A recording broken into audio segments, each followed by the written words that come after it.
Shalom everyone, Shabbat Shalom, Shabbat Parashat Chayei Sarah. One of the questions people often ask is, how do we know we're marrying the right spouse? Also, after people are married, sometimes I've got a question: did we make the right move? Did we not make the right move? How do we know if it's the right move or not? So we'll try and see from this week's parasha a little bit about that story. Let's see what we can learn from, because this week's parasha Chayei Sarah. So the parasha starts off with telling us about the death of Sarah, the burial of Sarah, and then goes in great detail into the story of Abraham's slave.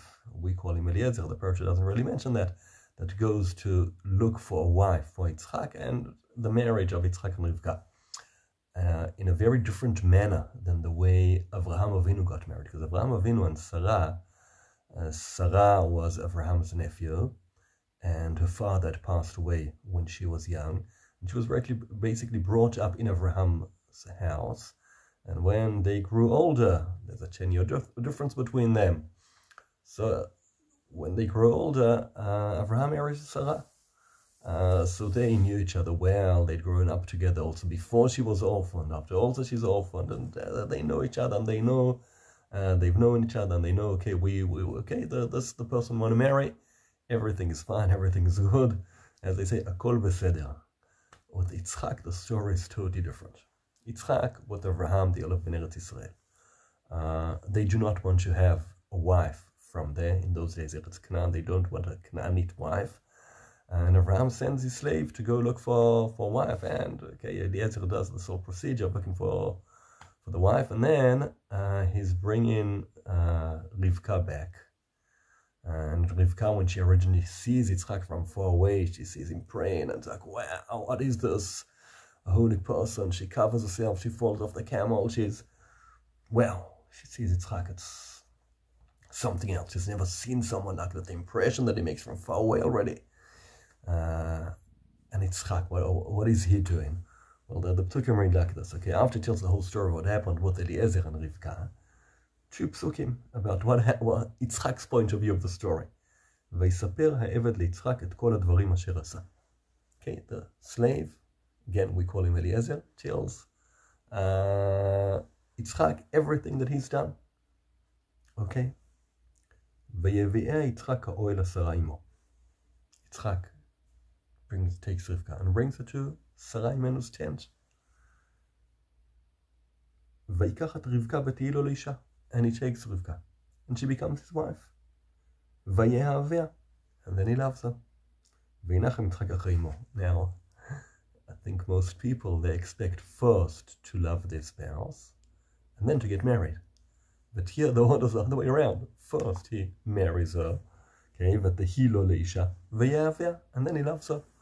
And this raises a big question, like, how do you do that? And normally to ask people, how do you just, it's the girl I love, what's the boy I love, and that's how we get married. But like this, first to get married and then to love, what is going on here? Well, how does this work? Okay, we could say Yitzchak Avinu, he went through the Akedah, we're not asking about that. No, but I think there's something here, something crucial for understanding about married relationships. There's psychologists sometimes say, there's nothing like a couple that actually suits each other. You can see that's the couple. The couples that choose to suit each other. Okay? אין בני זוג מתאימים, יש בני זוג שרוצים להתאים. That's what it's all about. When we get married with the person we want to love. We find someone that we've got, what has to be, there's not love before the marriage, but in Hebrew, we call it ha'aracha. Not exactly appreciation, but respect, appreciation. We say, well, this is someone, I want to love that person. I want to love her. I don't yet love her. How do you get to love someone? You need to know them. In order to know someone, you can't know someone properly before you get married. We know that in the world, outside, around us, people that try living for multiple years together and then get married, it's not a good remedy for a long marriage. It doesn't work. In fact, what happens normally, these couples that sometimes have known each other for multiple years. It could be sometimes 10, 15 years living together. They get married, and that's the first step towards the divorce. A very fast one normally afterwards. The commitment blows them off. So knowing each other thoroughly beforehand doesn't solve the problem. With Avraham Avinu it worked, but not because he knew her earlier, because he knew what to do after they get married. That's the secret. The secret is that when we get married, we're kind of signing up to school. What's the school? We're going to learn our spouse. How long does it take? It never really ends. But we want to learn, we want to understand, we want to get to know properly who this person that we married is.